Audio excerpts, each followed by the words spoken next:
Hello बच्चों, welcome back. मैं हूं खैरुल और आज हम लोग इस लेसन में पढ़ने वाले हैं rapid revision course NEET and JEE का इलेक्ट्रिक फील्ड। प्रीवियस क्लास में हमने पढ़ा था कूलम्ब्स लॉ के बारे में पढ़ लिया था, फिर गोल्डलिफ इलेक्ट्रोस्कोप के बारे में भी पढ़ा था, फिर हम लोग इक्विलिब्रियम कॉन्सेप्ट भी पढ़ा था। दो ऐसा बोल सकते हो, एक सस्पेंडेड चार्ज है, एक स्ट्रिंग से हैंग किया हुआ है, तो उस सिचुएशन में अगर इलेक्ट्रिक फील्ड दिया जाएगा तो उसका टाइम पीरियड में कैसे कैसे उसमें प्रॉब्लम क्रिएट होता है वो सब हमने देखा। फिर equilibrium concept, stable equilibrium, unstable equilibrium, ये सारी चीज़ हमने पढ़ा था। अगर वो लेसन आप देखना चाहते हो तो आई बटन दबा के आप इसको देख सकते हो। तो मैं आपको बता चुका हूँ पहले भी कि ये जो रैपिड रिवीजन कोर्स है मैं उसको ऐसा पढ़ाता हूँ कि प्रीवियस ईयर में आया हुआ है और आगे भी आने वाला जो भी कॉन्सेप्ट होता है सारे के सारे कॉन्सेप्ट में आपको क्विकली रिवाइज करा लेता हूँ। बात समझ में आ रहा है कि नहीं? अगर ये वीडियो आपको पसंद आया तो जरूर लाइक करिएगा, शेयर करिए, नए हैं तो सब्सक्राइब करिएगा, सब्सक्राइब करते वक्त ऑल नोटिफिकेशन में क्लिक करिएगा ताकि आपको सारे के सारे नोटिफिकेशन मिल जाएगा। तो चलिए शुरू करते हैं।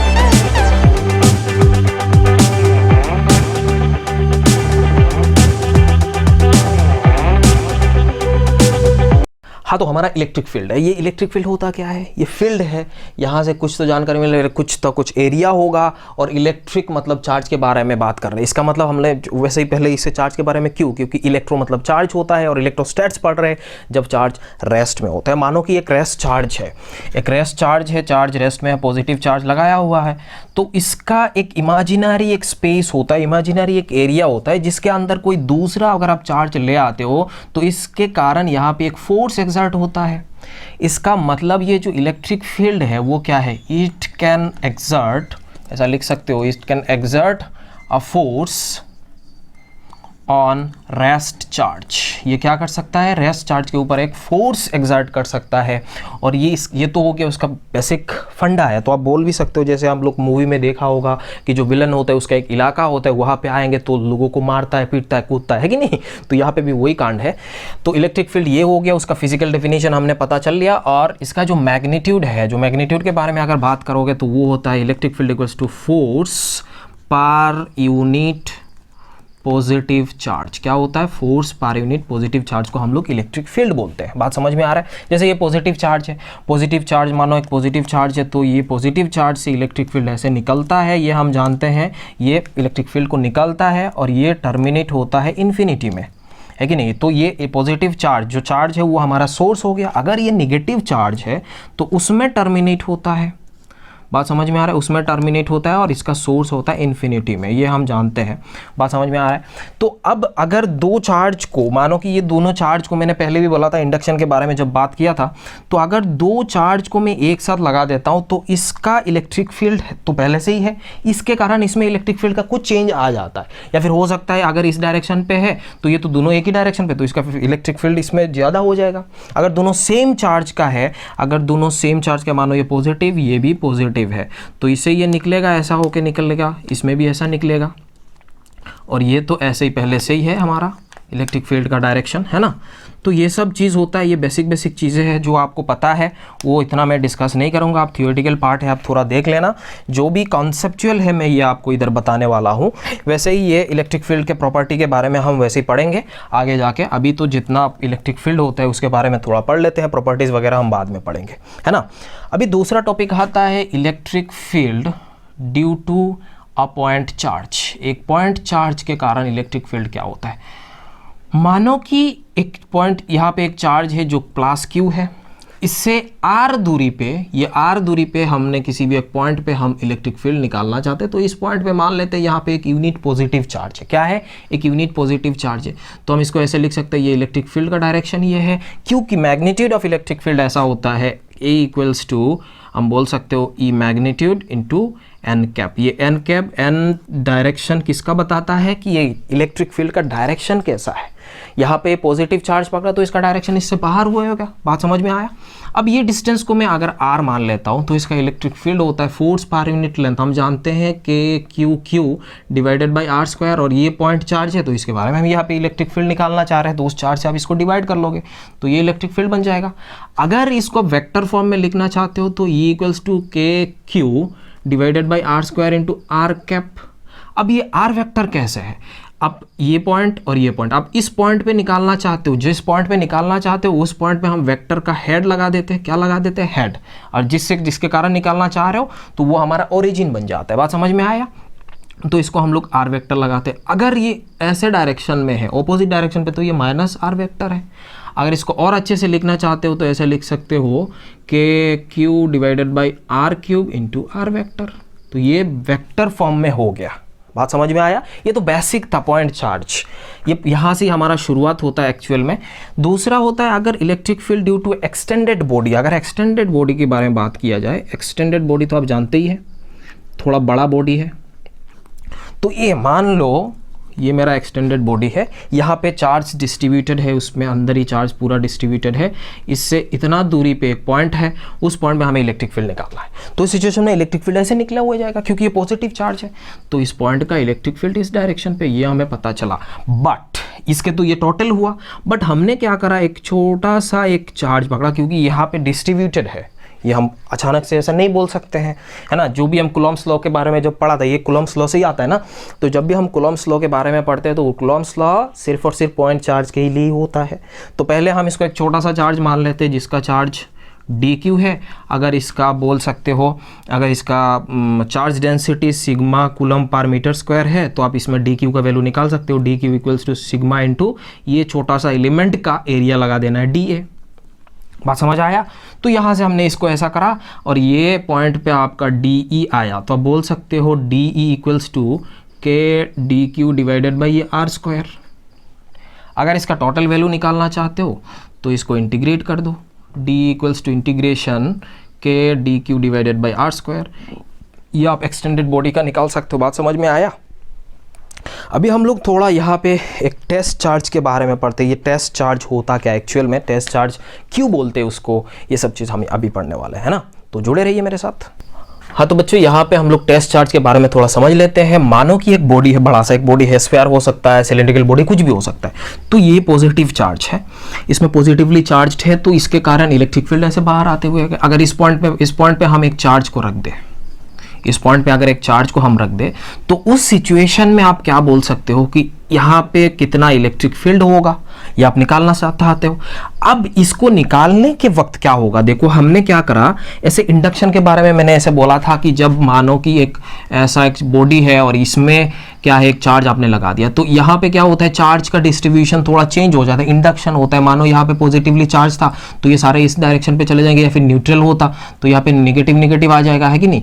तो यहाँ से इलेक्ट्रिक फील्ड का थोड़ा बहुत चेंज हो जाता है। तो यहाँ पे भी क्या होगा, इस चार्ज के कारण ये चार्ज अगर पॉजिटिवली चार्ज्ड है तो ये भी इस डायरेक्शन पे इसमें कुछ ना कुछ इलेक्ट्रिक फील्ड दे देगा। बात समझ में आया? तो ये जो हमारा इलेक्ट्रिक फील्ड है, इस वाले फील्ड में, यहाँ पे स्पेस में जो इलेक्ट्रिक फील्ड है, ऑब्वियस बात है वो डिक्रीज हो जाएगा। तो आप इसको ऐसे नहीं लिख सकते हो कि F E equals to F बटा क्यू ऐसा नहीं लिख सकते हो, क्योंकि ये ऐसा नहीं हो सकता है। इलेक्ट्रिक फील्ड का वैल्यू यहाँ पे चेंज हो जाता है, इलेक्ट्रिक फील्ड का वैल्यू यहाँ पे चेंज हो जाता है। सो आपको एफ ऐसा नहीं लिख सकते हो, क्यू इंटू ई।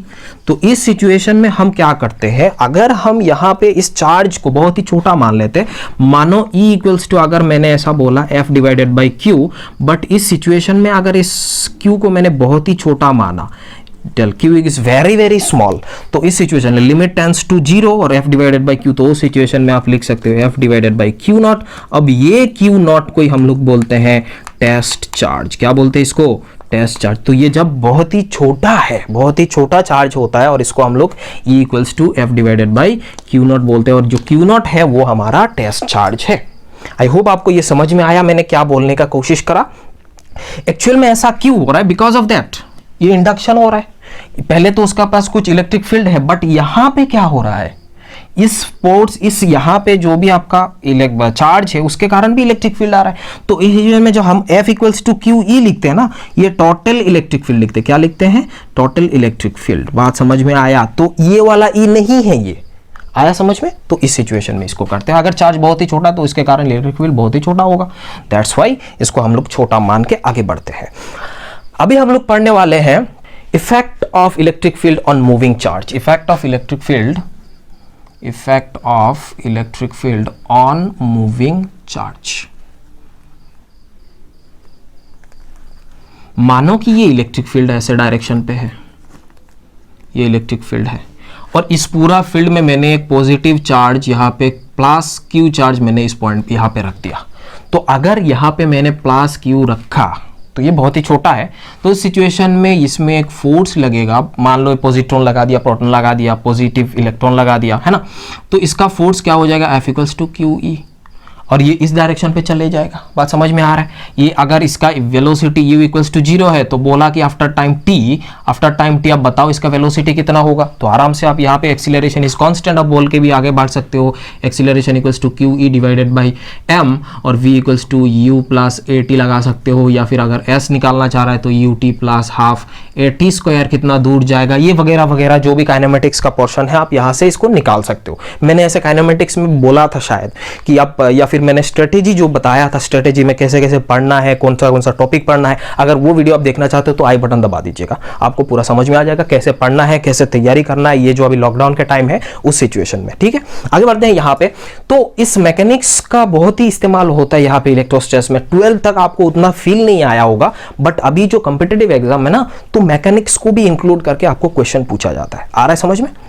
चलो और बोलते हैं यहाँ पे अगर मैंने एक निगेटिव चार्ज लगा दिया, माइनस क्यू लगाया, तो इसमें फोर्स इस डायरेक्शन पे आ जाएगा, ऑपोजिट डायरेक्शन। बात समझ में आया? तो यहाँ पे आप बोल सकते हो कि जो पॉजिटिव चार्ज है तो उस पे जो फोर्स लगता है वो डायरेक्शन होता है along the direction of electric field. अब जो निगेटिव चार्ज है उसमें ऑपोजिट टू इलेक्ट्रिक फील्ड लगता है। बात समझ में आया? तो ये सब चीज आपको कॉन्सेप्ट याद रखना पड़ेगा, है ना।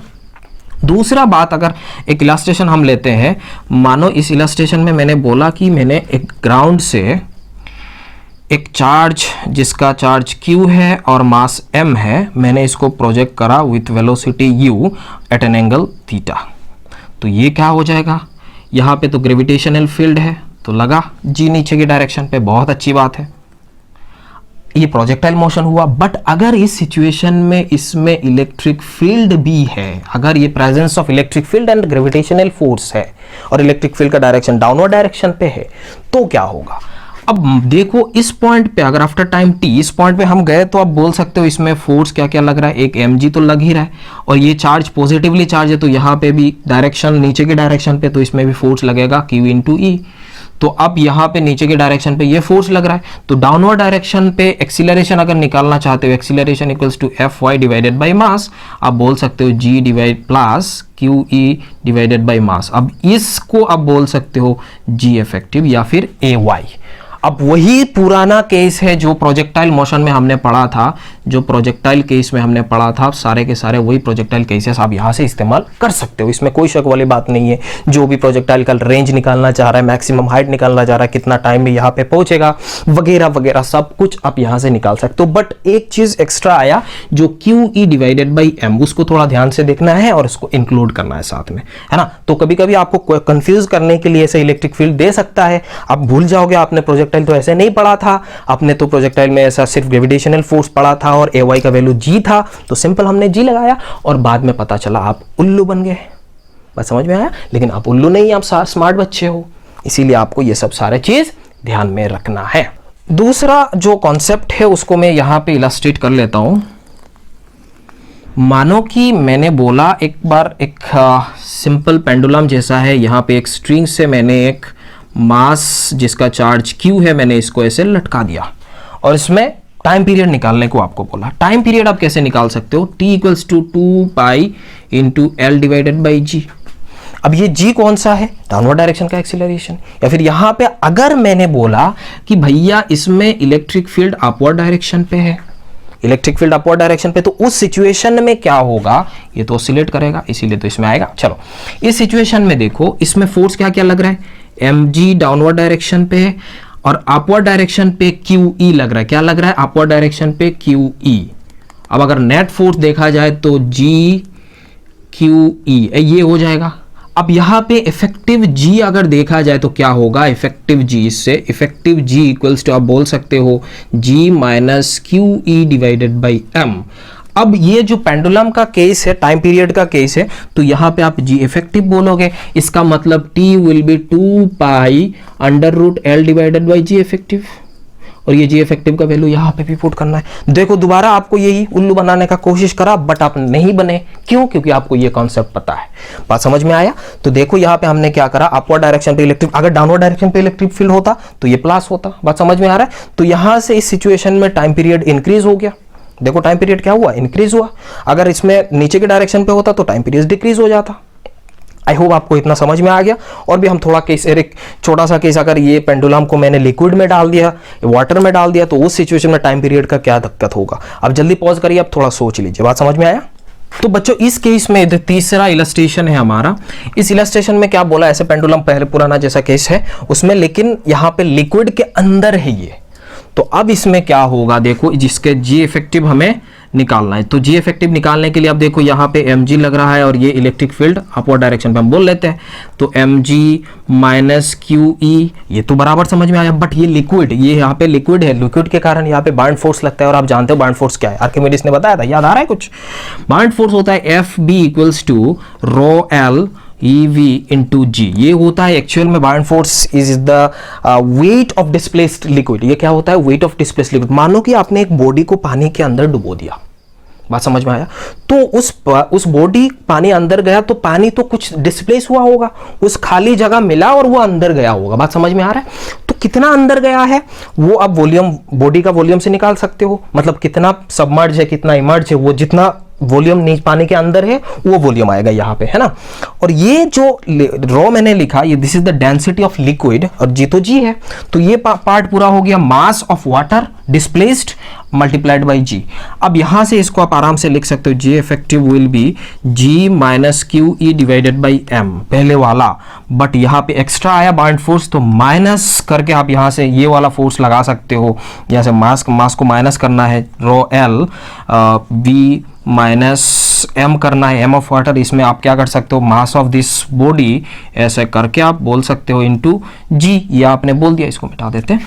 तो ये कैंसिल आउट हो गया, तो आप बोल सकते हो rho g into 1 minus rho L divided by rho S into g, तो पहले लिख दिया, minus q E divided by m. तो आई होप आपको ये चीज समझ में आ गया। मैंने क्या करा यहाँ पे, मैंने वही चीज करा कि ये जो mass of displaced liquid divided by mass of body, क्योंकि एक्सीलरेशन उसका चाहिए तो डाउनवर्ड डायरेक्शन है, या अपवर्ड डायरेक्शन पे था। बाउंड फोर्स हमेशा अपवर्ड डायरेक्शन, अप थ्रस्ट होता है इसका।